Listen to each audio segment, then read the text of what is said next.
Saudara, kursi bakal calon wakil presiden masih menjadi kursi panas yang saling diperebutkan partai politik.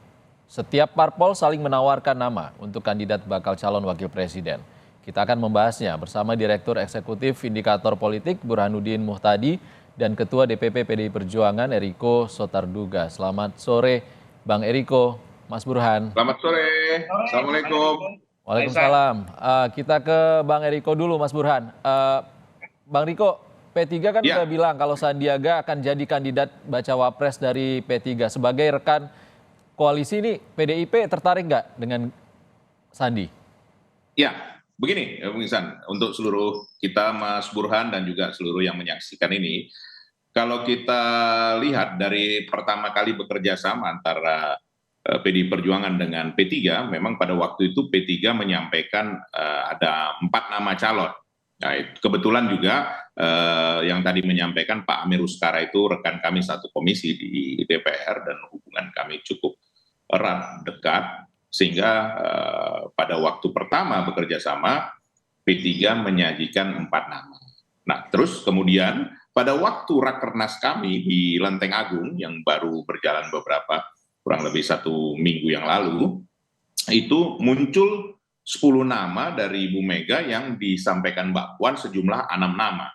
Nah, di antara 6 nama ini memang tersaji nama Mas Sandiaga Uno, begitu juga Mas Erick Thohir, itu semua tersaji oleh Mbak Puan di dalam penyampaian beliau waktu konferensi pers. Nah, sehingga apa yang disampaikan oleh P3 maupun apa yang disampaikan oleh PAN itu suatu hal yang memang bukan hal yang baru bagi kami, tapi ini merupakan satu proses yang sangat wajar di dalam menyampaikan keinginan dari masing-masing partai, apalagi dengan P3 kami sudah menjalin kerjasama, kami tidak menyebutnya koalisi, Bung Iksan, Mas Burhan, tapi kami menyebutnya kerjasama, karena di dalam sistem presidensial tidak dikenal yang namanya koalisi, tetapi namanya kerjasama atau kemitraan, atau kalau kita sebut sering dengan nama poros. Nah, disinilah nanti tentunya proses-proses ini kan masih berlanjut lagi. Ada juga partai yang mungkin tidak terlalu lama lagi juga akan bergabung dengan PDI Perjuangan dan menjalin kerjasama, sah-sah saja akan menyajikan Kalau juga. ya, yang jadi ciri-cirinya apa sih Bang Riko? Bagaimana? Yang jadi ciri-cirinya apa sih akan bergabung? Nah, ya tentu saya tidak baik lah kalau mendahului di sini, walaupun Mas Burhan dia juga sudah tahu kurang lebihnya, makanya beliau senyum-senyum. Tapi jangan saya lah yang menyampaikan, kan tidak baik mendahului sesuatu. Kalau yang ini deh, Ya. kita ke Mas Burhan dulu deh, Bang Riko.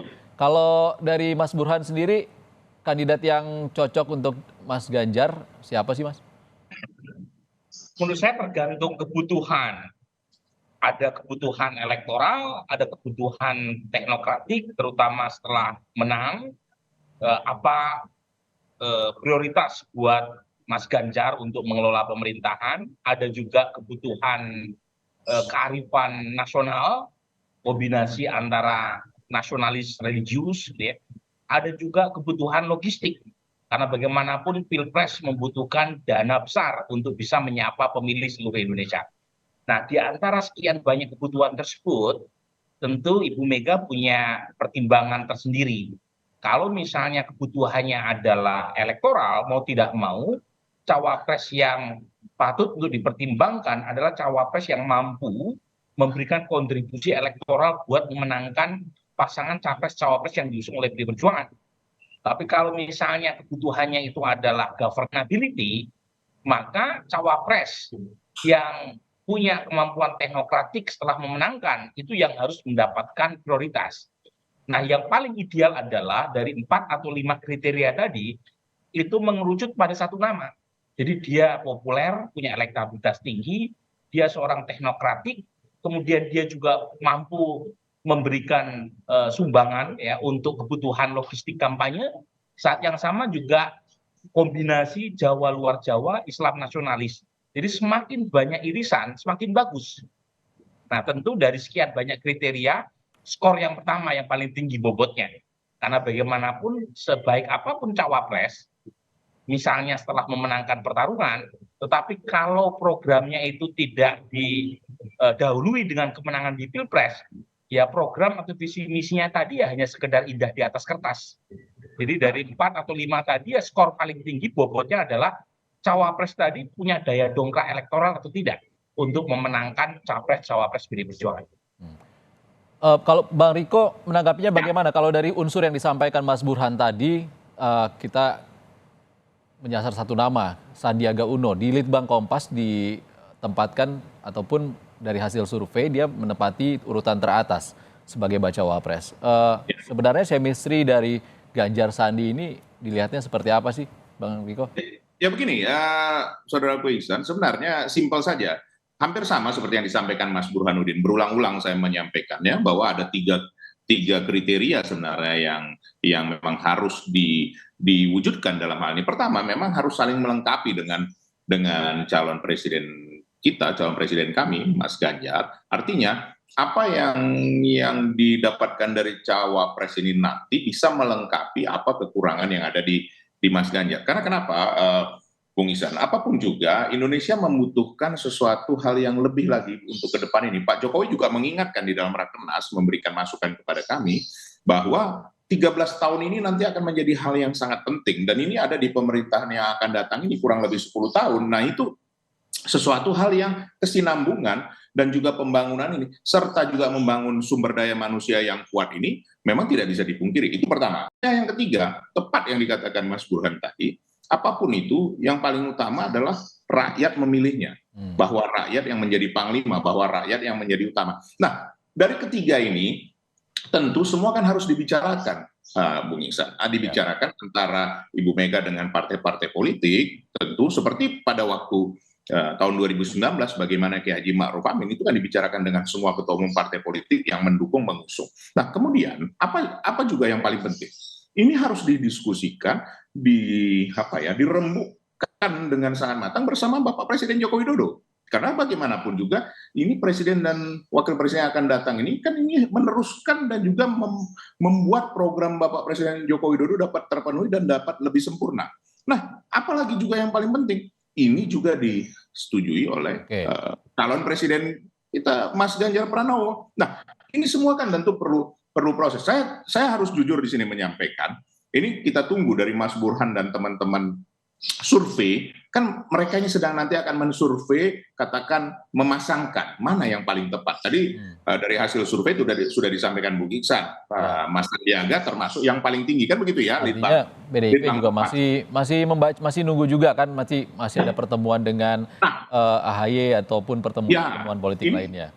Ini berkesinambungan. Jadi pertemuan nanti Mbak Puan dengan Mas AHY, kemudian Mbak Puan dengan partai-partai lain di dalam waktu dekat ini, itu juga berkesinambungan dengan hasil survei yang dilakukan Mas Burhan dengan teman-teman, begitu juga masukan dari masyarakat. Nah, ini nanti pengkerucutan ini akan terjadi dalam 1-2 bulan. Ini menarik ini nanti. Oke, Bang Riko. Mas Burhan, kalau dari 3 nama yang paling teratas, ada Sandiaga Uno, Erick Thohir, ada AHY. Siapa yang paling realistis untuk jadi pasangan Ganjar Pranowo? Dari 3 nama tersebut, kalau pertimbangannya elektoral, itu Erick dan Sandi dalam margin of error bedanya. Tetapi Mas AHY mengalami tren penurunan dalam beberapa bulan terakhir. Nah, salah satu penyebabnya adalah Mas AHY kan menampilkan diri sebagai figur perubahan di saat approval rating Presiden Jokowi meningkat. Jadi jualan perubahan di saat approval rating Pak Jokowi naik tajam, itu bukan strategi politik yang tepat. Cuma masalahnya memang Partai Demokrat berada di luar pemerintahan, jadi tidak ada celah lain kecuali jualan atau narasi perubahan. Nah, menjadi menarik atau menjadi menguntungkan jika narasi perubahan tersebut terjadi pada saat approval rating Presiden Jokowi turun. Misalnya di akhir tahun lalu ketika Presiden Jokowi sempat menaikkan harga BBM. Tetapi kan tidak kejadian sekarang ini. Yang terjadi justru beberapa lembaga survei mencatat approval rating Presiden Jokowi 80-an%. Nah, ini kabar buruk buat Mas AHY. Tetapi menjadi kabar baik buat cawapres-cawapres yang terasosiasi dengan Presiden Jokowi, termasuk Erick maupun Sandiaga Uno. Nah, sekarang siapa di antara 2 nama ini yang dipertimbangkan oleh Bung Eriko. Itu kan tergantung dinamika 3 atau 4 bulan jelang pendaftaran. Kalau per hari ini sih sepertinya Mas Sandi ya itu mendapatkan momentum satu karena beliau sudah punya kendaraan politik setelah sempat mengundurkan diri dari Gerindra dan kendaraan politiknya itu punya Islamic kredensial, partai Islam. Sesuatu yang mungkin buat Ibu Mega mendapatkan pertimbangan tersendiri. Tetapi bukan serta-merta Mas Sandi berada di jalur tol menuju pencawapresan oleh PD Perjuangan. Karena bagaimanapun ada faktor lain, bagaimanapun kita tahu Ibu Mega, kalau kita lihat polanya, Bu Ihsan, itu mencari cawapres yang berasal dari tokoh senior NU dan beberapa kali luar Jawa. Oke. Pada titik itu nama seperti Kiai Nasaruddin Umar, Kiai Miftahul Ahyar, itu jangan buru-buru dicoret, meskipun keduanya belum punya nilai tambah elektoral.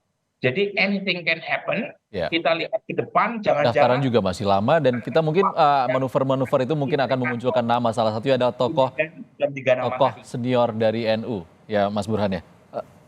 Baik, terima kasih Burhanuddin Muhtadi, Direktur Eksekutif Indikator Politik dan Ketua DPP PDI Perjuangan Eriko Sutarduga sudah berbagi pandangan bersama kami di Kompas Petang. Terima kasih Bang Riko, Mas Burhan. Baik, selamat sore. Assalamualaikum. Terima kasih.